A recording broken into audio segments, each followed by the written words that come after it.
Bonjour à toutes, bonjour à tous. Bienvenue dans Instant Politique. Aujourd'hui, nous allons parler de la ville d'Argenteuil.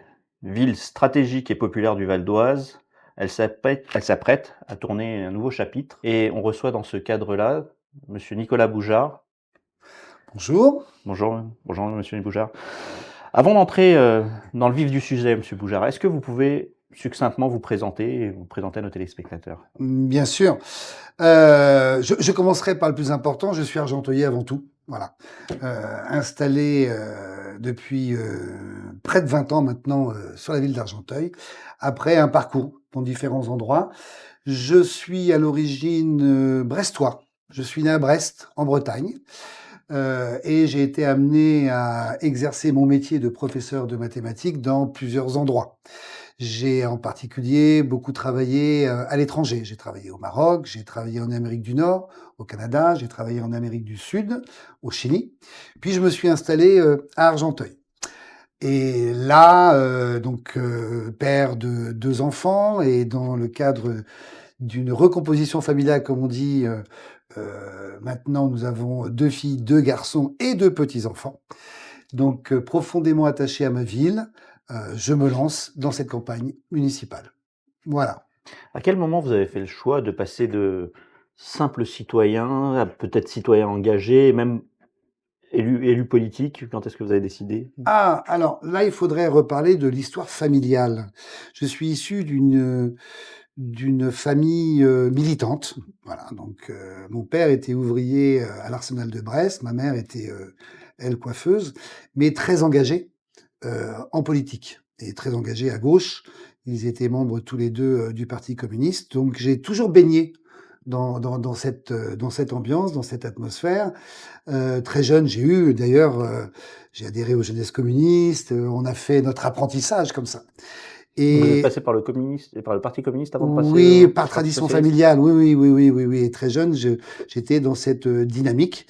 Puis à partir de 1996, en fait, j'ai adhéré la première fois au Parti socialiste en 1996. Donc ça va faire 30 ans. Donc l'engagement politique, c'est un engagement de longue date. Et depuis 30 ans, je n'ai pas changé de parti. Et malgré les aléas, malgré les doutes que certains ont pu exprimer, je suis toujours resté très attaché à mon parti. Donc j'ai même d'ailleurs été pour mon parti candidat aux élections des Français de l'étranger. D'accord. Voilà, Sur quelle circonscription? à Montréal. À Montréal, À d'accord. Montréal. C'était il y a quelques années déjà. D'accord. Et donc, installé à Argenteuil, très vite, j'ai rejoint l'équipe du Parti socialiste et nous avons gagné l'élection en 2008. Avec Philippe Doucet, Avec du coup, Philippe à Doucet, l'époque? voilà, Philippe Doucet. Et j'ai fait tout le mandat avec Philippe Doucet, 2008-2014. J'étais deuxième adjoint en charge de la tranquillité publique et des affaires générales. Donc, depuis très longtemps, je suis impliqué, je suis investi dans ma ville. J'aime la chose publique, Mmh. j'aime la politique et j'aime les gens. D'accord. Donc, vous avez un combo là de paramètres qui font que ça doit fonctionner, j'espère. Si dans les grandes lignes, vous deviez présenter maintenant, abordons un petit peu le programme, si vous deviez présenter votre programme à un habitant, qui ne vous connaît pas, en quelques mots, comment lui présenteriez-vous votre projet? Écoutez, le programme, nous sommes à une époque où ce qui compte avant tout, c'est la concertation, c'est l'écoute. Mmh. Et je suis tête de liste d'une liste qui s'appelle Argenteuil, la gauche rassemblée. Vous allez voir où je veux en venir. C'est donc une équipe très diverse, plusieurs partis politiques, qui n'ont pas tous les mêmes avis sur tous les Quand vous dites sujets. plusieurs partis politiques, c'est que les partis de gauche, je Ah suppose? bien sûr, bien sûr, bien Donc sûr. vous partez avec l'étiquette de Alors, quel parti alors, Parti du coup? socialiste, officiellement, et je pars avec, bien sûr, des étiquettes officielles. Et là, je le dis bien, sans détour. Donc, le Parti socialiste, le Parti communiste, les écologistes, l'après, Génération S, Place publique, le MRC, GRS. Donc, j'ai un ensemble de forces de gauche, et nous construisons le programme ensemble. Et c'est ça qui est important. Mmh. Vous pensez bien que si on pensait tous la même chose sur les mêmes sujets, on serait tous dans le même parti. Donc, quand vous nous dites maintenant, quelles sont les grandes lignes, nous sommes en pleine construction, tout à fait. D'accord. Mais il y a Donc le programme n'est pas complètement pas finalisé. complètement finalisé, mais nous avons La trame générale. il y a une base qui est très claire. D'accord. Comment améliorer la vie des gens au quotidien dans cette ville, depuis trop longtemps dirigée par la droite.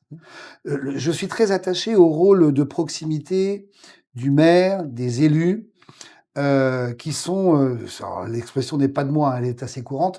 Nous sommes, nous, les élus, à portée de baffe des citoyens. Nous sommes ceux qui récoltent le premier les rancœurs, les demandes et les souffrances. Et dans notre ville, à Argenteuil, trop de personnes souffrent.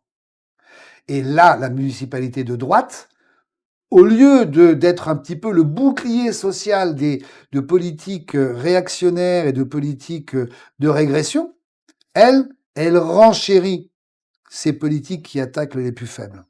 Et donc nous sommes bien dans notre programme comment améliorer la vie des gens demain au quotidien. La santé, l'éducation, la jeunesse. Nous avons un déficit énorme sur la jeunesse. Une préoccupation. 41% de la ville d'Argenteuil, des habitants de la ville d'Argenteuil, ont moins de 30 ans. 41%. C'est une ville très jeune, effectivement. Très très jeune. Première ville du Val d'Oise. 4e ville d'Île-de-France après Paris. D'accord? C'est extrêmement important. Et nous avons tout un pan de services publics autour de la jeunesse qui n'est pas traité. D'accord? Mais les sujets s'empilent, hein. Le cadre de vie, la sécurité, le handicap, nos anciens. Vous avez un regard très critique de la municipalité actuelle conduite par Georges Mautron. Vous étiez élu d'opposition. À quel moment quelles sont les principales mesures auxquelles vous avez pu vous opposer, avec lesquelles vous n'étiez pas d'accord? Quel est votre point de vue critique et objectif, en toute objectivité, sur ce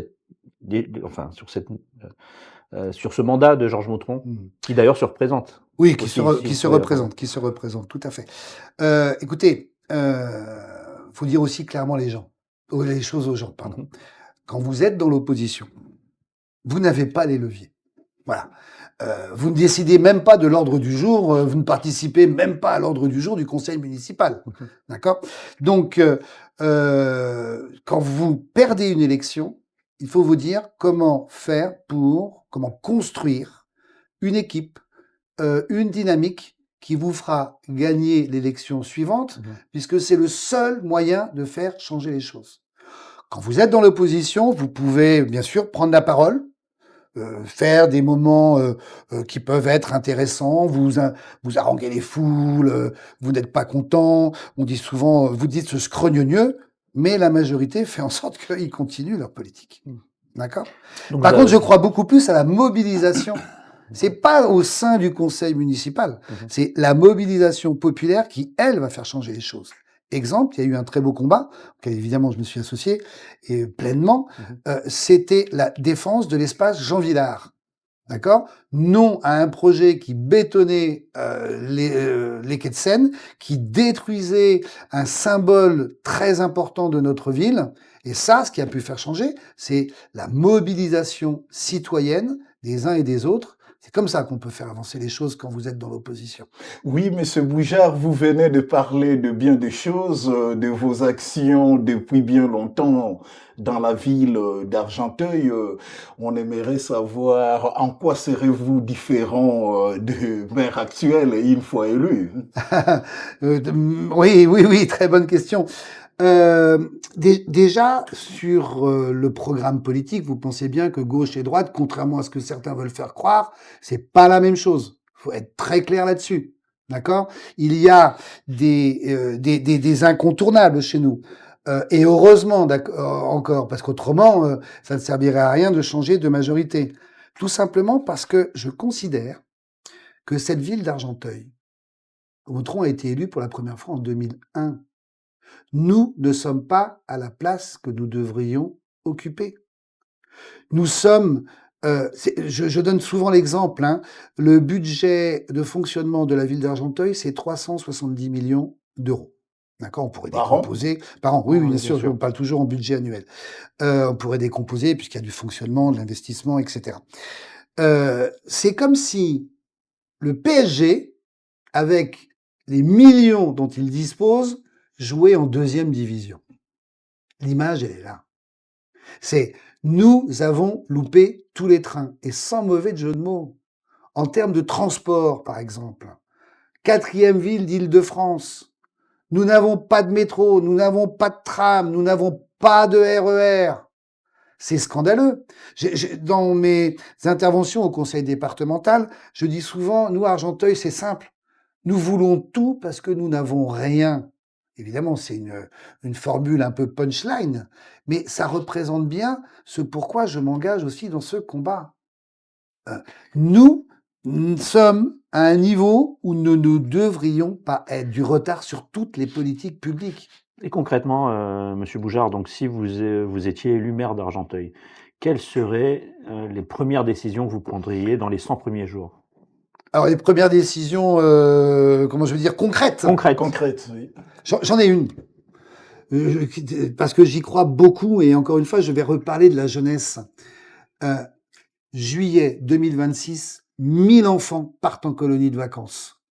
1000 enfants partent en colonie de vacances dès juillet 2026. Il y a déjà des colonies qui sont en place, je suppose. Il y a sur la quelques ville. colonies. Mais pas Alors, assez à votre. mais à vos yeux. c'est très très peu et c'est sous une forme. Ce n'est pas dans la volonté de faire partir massivement les enfants. Combien de fois on me rappelle les colonies dans le temps d'Argenteuil que j'ai pas connu, hein, j'étais pas enfant à Argenteuil, d'engouement populaire où vous envoyez les enfants à la mer, vous envoyez les enfants à la montagne. C'est cette dynamique. Je ne veux pas, il faut s'inscrire sur un truc pour faire partir des 15 gamins qui vont aller en Angleterre. C'est pas ça le truc. Mais est-ce que votre vision n'est pas confrontée à une réalité budgétaire, le budget est de plus en plus serré, les impôts sont de plus en plus élevés? Comment vous faites? Il y a un problème de financement qui s'y pose. La politique, c'est un problème de choix. Le budget est conséquent. Il y a de l'argent, il faut pas en faire n'importe quoi.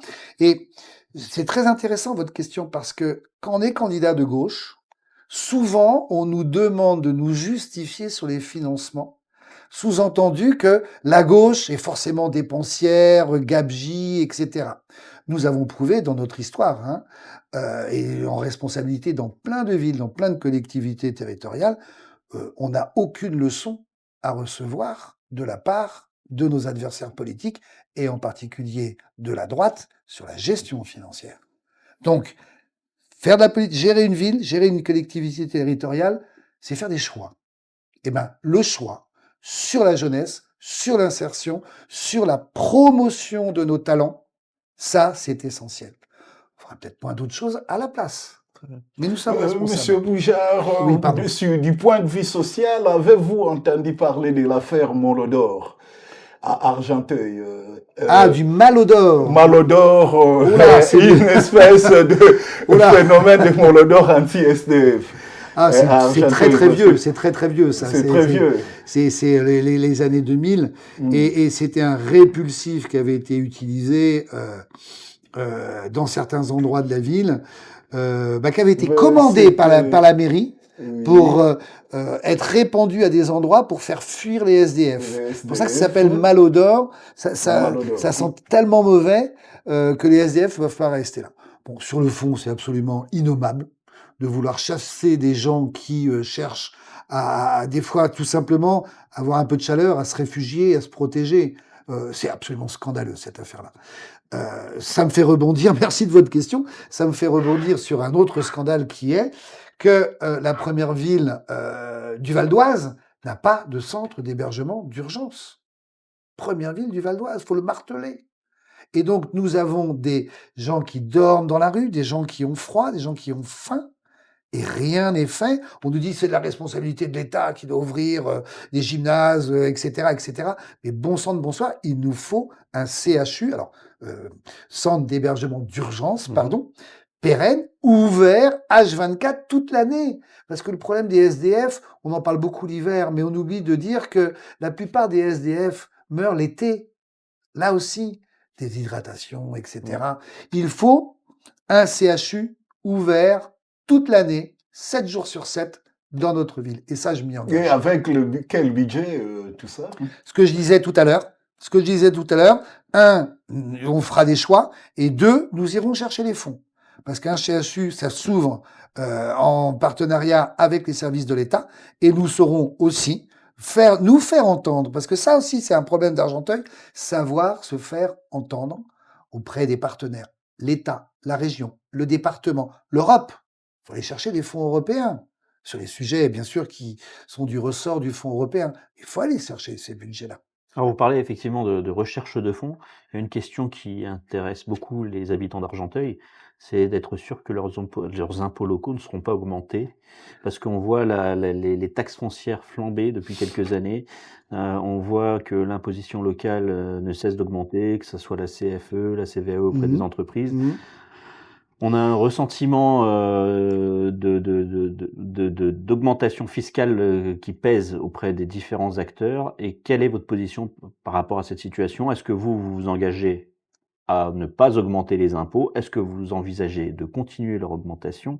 Quel est votre regard là-dessus et votre position? Alors, comme vous le savez, les municipalités n'ont plus de taxes d'habitation. Voilà, ça a été une réforme. À titre personnel, je suis contre cette réforme. Je pense qu'il est nécessaire qu'il y ait une taxe d'habitation maîtrisée par les communes. Bon, c'est plus le cas, c'est comme ça. Donc là, il nous reste maintenant la taxe foncière. D'accord ? Qui a énormément augmenté. Qui a énormément augmenté, mais attention, la taxe foncière, elle est calculée, il y a plusieurs intervenants dans la taxe foncière.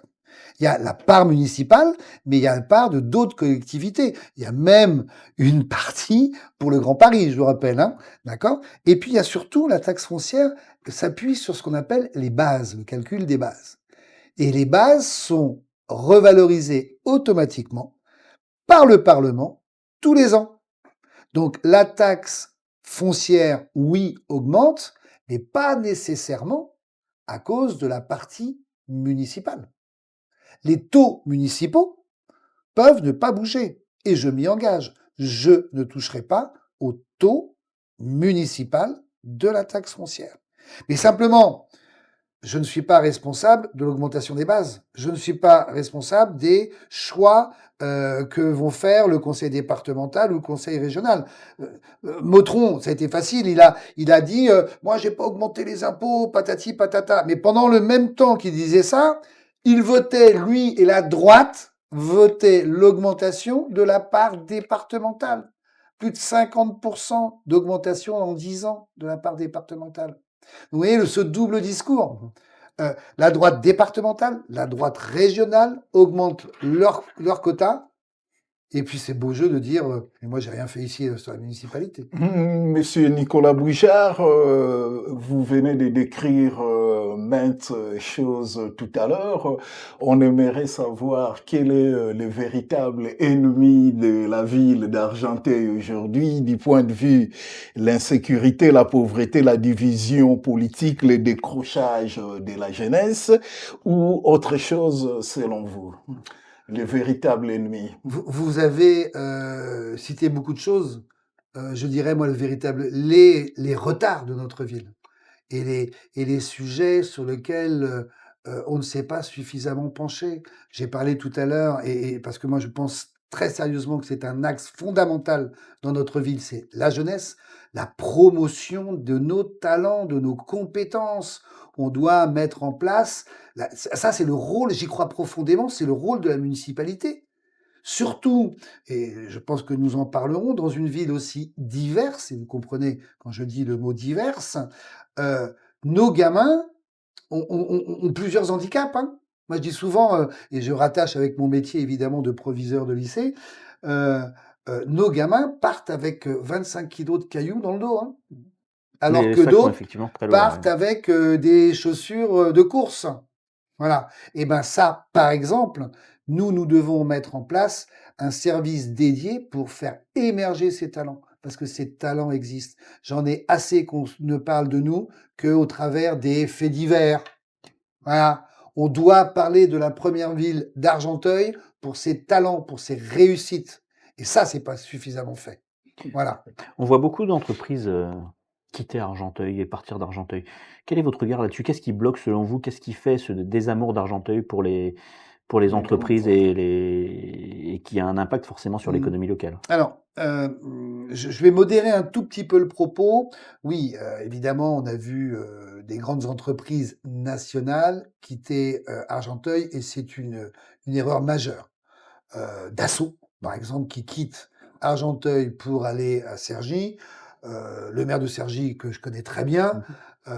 ben voilà, quand Dassault l'a appelé, heu, ils ont réussi à se mettre d'accord, proactif, et cetera, et cetera. Ça a été très vite. Les responsables de Dassault nous disent: «Bah, nous, quand on appelle le maire d'Argenteuil, pour avoir un rendez-vous, faut attendre des semaines et on n'a pas de réponse». Donc ça, il y a bien une responsabilité, la fuite de ces grandes entreprises, il y a une Donc une responsabilité. responsabilité personnelle du maire également, vous Je pensez? le dis, il y a une responsabilité personnelle du maire. Voilà. Il faut savoir écouter ces grandes entreprises, pas forcément répondre à toutes leurs demandes, parce qu'il peut y avoir des choses déraisonnables, Mmh. d'accord? Mais il faut être particulièrement actif Mmh. sur, ce volet important. Vous vous rendez compte? Argenteuil est le berceau de l'entreprise Dassault. Et Dassault nous quitte pour nous dire: «On a trouvé mieux, plus grand, une plus grande écoute, une plus grande réactivité à Cergy». Ce n'est pas acceptable. Je ne suis pas non plus, hors sol. Faire croire que demain, on va pouvoir faire revenir des grandes usines, employer des milliers d'ouvriers, le long de la Seine, ce n'est pas vrai, je n'y crois pas. Là, nous devons nous attacher sur tout un réseau de PME, de d'entreprises innovantes et c'est là que la municipalité a un rôle à jouer, hein. Faut pas faire croire non plus que la municipalité peut tout. Nous avons des rôles. Nous pouvons être moteurs dans l'accompagnement de ces PME, de ces entreprises innovantes, de l'artisanat. Alors, l'artisanat, faut pas penser tailler des sabots, même avec tout le respect que Mmh. je dois, au fin fond d'une forêt. Hein, c'est pas forcément ça. L'artisanat entrepreneurial, PME. ah, Les PME et surtout dans l'innovation ont toute leur place à Argenteuil. Nous sommes proches de Paris. Le foncier est moins cher que sur la première couronne, d'accord? Nous avons des facilités de communication, alors routières pour le moment et Mmh. j'espère bien que nous aurons d'autres transports dans l'avenir, mais stratégiquement pour une PME, Argenteuil est idéalement placé. Quelles sont les mesures incitatives que vous comptez mettre en place pour attirer d'autres entreprises? D'ailleurs, vous... Sur les PME, vous savez, il n'y a pas 36 solutions, hein, c'est ce qu'on appelle les pépinières d'entreprise, Mmh. avec des facilités d'implantation et des facilités fiscales. Faut appeler un chat un chat. Mmh. Vous n'attirez pas, vous connaissez bien le vieux proverbe, on n'attire pas des mouches avec du vinaigre. Voilà, donc il y a un Bien sûr, moment, il ne faut bien pas sûr, non bien sûr. plus tromper les gens. Oui, Oui, si nous voulons des PME, si oui. nous voulons que des choses innovantes s'installent, il y a des discussions à avoir. Monsieur Boujard, vous avez évoqué le foncier, donc je voudrais qu'on ait un petit regard sur l'urbanisme. Hmm. Il y a eu des projets ces derniers temps qui ont été menés à Argenteuil avec une certaine opposition des habitants. Hmm. Si vous êtes élu maire, est-ce que vous seriez prêt à renoncer à certains projets qui peuvent paraître sur le papier attractifs, mais qui déplaisent aux habitants? Alors, qu'est-ce que vous appelez attractif? Vous parlez de rentabilité? Rentabilité, qu'elle soit électorale, qu'elle soit financière, peu Ouais, importe. voilà, d'accord.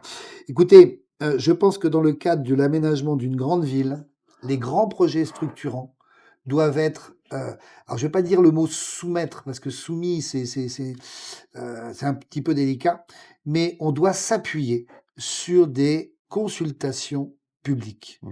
et pas, l'enquête publique qu'on connaît tous, c'est un cahier qui est mis Quel est- dans une salle au fond d'une mairie, vous avez, allez 18 personnes qui ont fait une remarque. Non, c'est, la consultation publique, pour moi, c'est en faire publicité à un niveau où justement tout le monde est bien au courant de ce qui doit se faire ou ce qui est projeté.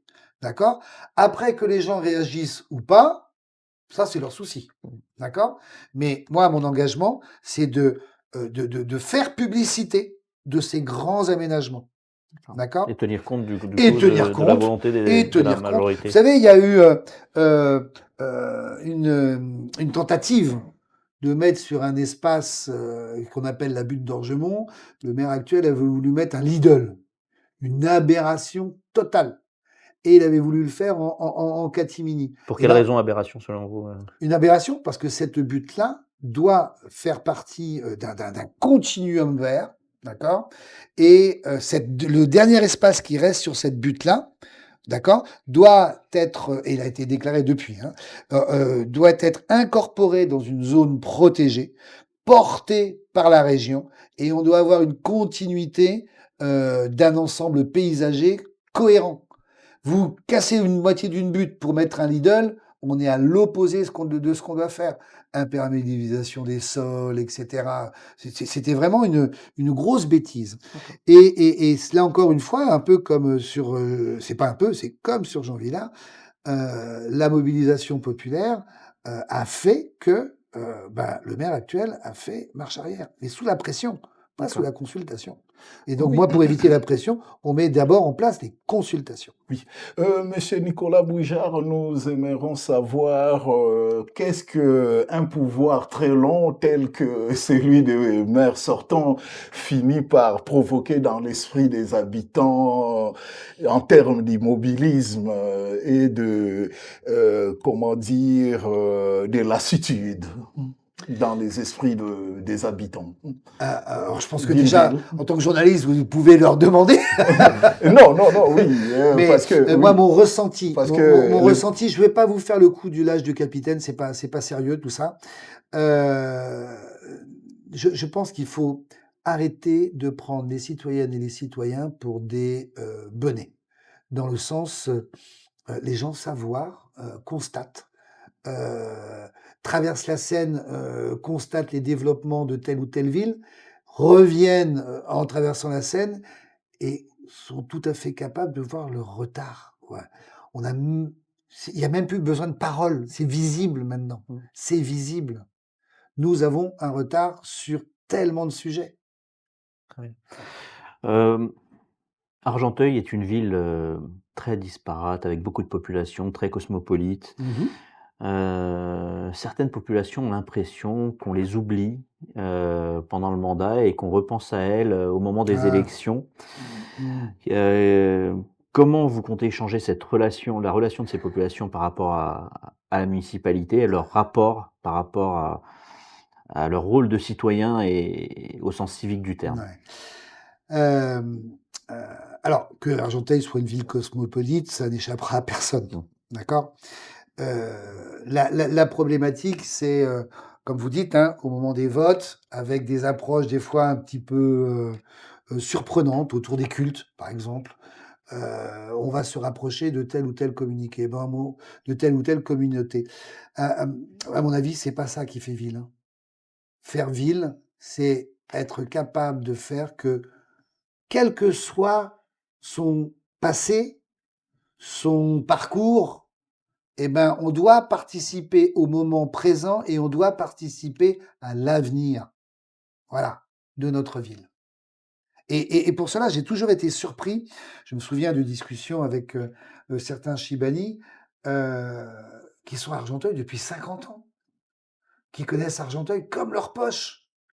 Et à aucun moment, on leur demande leur avis. Vous avez une mesure phare que vous avez décidé à Je compte mettre en place une chose très concrète, d'accord. C'est le conseil consultatif des résidents étrangers. En quoi ça consiste très bien. Alors, très bien. vous réunissez un certain nombre alors les modalités, hein, il y a plusieurs Bien sûr. Dans les plusieurs grandes villes ont villes. déjà essayé les modalités, etc. Mais c'est un espace où ceux qui n'ont pas le droit de vote, mais qui sont citoyens et qui vivent la vie de notre ville tous les jours, qui connaissent leur ville par cœur, comme je vous dis, je parle de ce monsieur très respectable qui était depuis 50 ans sur la ville d'Argenteuil et à qui on ne demandait pas son avis. Mais lui, il a des choses à dire, parce qu'il connaît son histoire, il connaît son évolution. Voilà. Très bien. Et donc, c'est de réunir. Alors, on peut faire par quartier, on peut faire par thématique, on peut faire la thématique, ça peut être quelque chose d'assez intéressant. On peut faire par âge, vous voyez, on peut avoir plusieurs structures, mais où les gens prennent la parole et puissent dire en direct à l'équipe en place, eh ben, Nous, voilà, notre vision sur tel sujet, ben, c'est cela. Très bien. C'est ça le respect. Par rapport il y a un sujet qui les intéresse particulièrement, c'est la cantine scolaire. Quel est votre point de vue Ah, là-dessus? Comment vous jugez, comment vous comptez, répondre à certaines, certaines interrogations, à attaques certaines attaques et certaines certaines attaques, qui vont j'ai lu 2-3 choses absolument innommables, mais vous savez, ces attaques, on sait d'où ça vient, hein. L'extrême droite est malheureusement partout et aussi à Argenteuil. Je vous rappelle, l'extrême droite, hein, c'est plus de 20%, voire 28% dans certains bureaux de vote de notre ville, et ces attaques absolument ignobles, il faut, voilà, il faut les combattre. Sur le sujet de la cantine scolaire, je considère que manger à sa faim dans notre ville ne devrait pas être un sujet. J'emploie bien le conditionnel, ne devrait pas être un sujet. Or, c'est ça, c'est un sujet. Donc, il faut permettre à tous les enfants, quelles que soient leurs origines, leurs pratiques culturelles, leur foi, peu importe, en tant que républicain, ça ne doit pas être notre sujet. tout le monde doit pouvoir manger, Tout le selon vous? monde doit pouvoir Et manger. concrètement, ça veut Voilà. dire quoi, Concrètement, monsieur Boujard? la mesure phare déjà, la cantine gratuite. Et là encore, il y a des moyens. Alors évidemment, ça se mettra pas en place par étapes. On fera ça avec les personnels, etc. Mais la cantine gratuite est le premier des sujets, la première des mesures. D'accord. Ensuite, la diversité des repas. Vous pouvez avoir vous devez proposer, et j'en sais quelque chose dans ma pratique professionnelle, vous pouvez proposer une offre carnée, non carnée, végétalienne, végétarien. Il y a une possibilité de mixte. Que ce Je- soit par choix culturel ou que ce soit par choix ce n'est pas idéologique mon ou je sais pas. sujet, ce n'est pas mon sujet. Là, ce matin, avant de venir dans votre studio, j'étais sur une fête organisée par la communauté tamoule. C'est végétalien. C'était excellent d'ailleurs. C'était excellent. C'est pour le premier nom tamoul, c'est Pongan. D'accord. C'est végétalien. Eh ben, on n'est pas sur une question plutôt de pratique culinaire. Vous voyez? Oui, Monsieur Nicolas Boujard, en perspective des municipales mars 2026, vous avez inauguré les sièges de votre campagne. Ah oui. Nous étions sur place, on a vu l'engouement qu'il y avait. Et puis, qu'est-ce que vous avez ressenti depuis tant d'années que vous êtes dans la politique, inauguré un siège de campagne qui a connu, je vais dire, un franc succès, hein, que j'ai palpé des doigts. Hein. Alors, c'est impressionnant. C'est vrai que vous avez, je sais pas, il y avait entre 150, 200 personnes, je sais pas. Je sais que tout le monde n'a pas pu rentrer. C'est très impressionnant parce que là, vous vous dites, alors que ça fait 30 ans que je fais de la politique, hein, Tout à fait, oui. mais là, vous dites, ça y est, tu y es là. Les gens sont devant toi, ils attendent ton discours, ils attendent tes prises de position, tu peux plus reculer. C'est très impressionnant. C'est très Vous impressionnant. avez, je voudrais qu'on revienne un petit peu sur votre campagne justement puisque William James l'évoquait. On sait qu'au sein du PS, vous aviez l'ancien maire dont vous étiez, adjoint, Philippe Doucet, qui a décidé de conduire sa propre liste. Comment vous voyez cette chose? Est-ce qu'après, par la suite, vous pensez qu'un rassemblement est possible? Est-ce qu'une union serait possible? Quelle est la situation en interne à votre niveau Ouais. et votre position à ce sujet-là? Alors, cette situation, je la déplore, évidemment. Je la déplore parce que je reste persuadé que c'est unis que nous pourrons gagner face à Georges Motron. Les campagnes internes au sein du PS, nous sommes un grand parti démocratique, sont âpres, et ça depuis très longtemps, laissent des traces parfois, et c'est déplorable. Mais la situation est la suivante. Je pars avec l'ensemble des étiquettes officielles et Monsieur Doucet, Philippe Doucet, avec qui j'ai travaillé pendant de nombreuses années, tout à fait, part en ce qu'on appelle divers gauche, il y a un rassemblement de différentes étiquettes politiques, voire, je crois qu'il a été rejoint par Renaissance, là, actuellement, et le MoDem. Donc c'est un autre choix politique. C'est pas le mien. Quant à la suite, en politique, il y a un dicton. Avant le 2, il y a le 1. Mmh. Oui. Donc passons le premier Attends, premier tour. Tout à Et fait. le soir du premier tour, on verra bien. Bon, dès à présent, vous vous affairez à conduire la liste de la gauche rassemblée. Comment faites-vous pour gérer Ah, tous ces conglomérats, qu'on peut dire, de partis politiques qui se sont agrippés à vous en tant que tête de liste du PS et la gauche rassemblée? alors, c'est une belle aventure, ça aussi. Hein. C'est une belle aventure. Parce que comme, je ne sais plus quand est-ce que je le disais, si nous étions d'accord sur tout, on serait tous dans le même parti. Tout à fait. Voilà. Donc on n'est pas d'accord sur tout. Et je pense que j'ai affaire à des partenaires intelligents et nous sommes tous très respectueux les uns des autres parce que nous sommes tous animés par une seule chose. C'est comment battre Motron le 15 et le 22 mars. Et donc, ça s'appelle le consensus. Voilà, Très bien. le sens du consensus.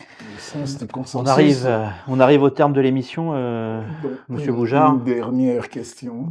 Vas-y. Oui. Bon, puisque vous savez, vous avez été accueilli ces jours dans les studios d'Afrique 1 TV, qui représente un peu toute l'Afrique. L'actualité africaine est dominée par la finale de la Coupe Je m'y attendais. de football entre le Maroc et le Sénégal. Vous avez bien d'amis dans Argenteuil, des Marocains, des Sénégalais. Oui. On voudrait savoir quel est votre pronostic par rapport à cette actualité africaine. Alors, en tout bon politique, je ne veux me fâcher ni avec mes amis marocains, ni avec mes amis sénégalais, mais je vais penser à mon petit-fils. Voilà. D'accord. Et j'avais fait un petit pari au tout début de la CAN, et là, j'ai gagné mon pari parce que j'avais pronostiqué la finale. La finale. Je lui avais dit, tu vas voir, ça sera Maroc-Sénégal. Ah, très bien. Voilà. C'est déjà bien. Et j'ai fait un deuxième pari, évidemment, mais ça, je vais le garder entre mon petit-fils et moi. D'accord, on vous laisse. Donc, j'avais on vu laisse juste la pour la dernière finale. parole. Juste en à un Message. mot, donc, du coup, pour conclure, Monsieur Boujard, pourquoi un électeur argenteuillais devrait voter pour vous? Vous avez 1 minute. J'ai 1 minute. Un Argenteuillais, un électeur argenteuillais devrait voter pour moi et notre liste. Je tiens beaucoup à ce mot. C'est une liste, la gauche rassemblée, donc c'est une équipe. Parce que ça va être le dernier moment dans l'histoire de l'Argenteuil, je pense, où nous pouvons reprendre la main de notre quotidien. Nous pouvons reprendre la main de l'avenir de nos enfants. Si nous perdons ce coup-ci, la droite est définitivement installée. Et ça sera une véritable catastrophe. Voilà. On vous remercie beaucoup, Nicolas Boujard, d'avoir accepté notre invitation. Merci à Je vous. remercie William James et Toutou de m'avoir accompagné au cours de cette émission. Le débat démocratique continue et les électeurs trancheront. Je vous donne rendez-vous à très bientôt. Merci encore. Au revoir. Merci à vous.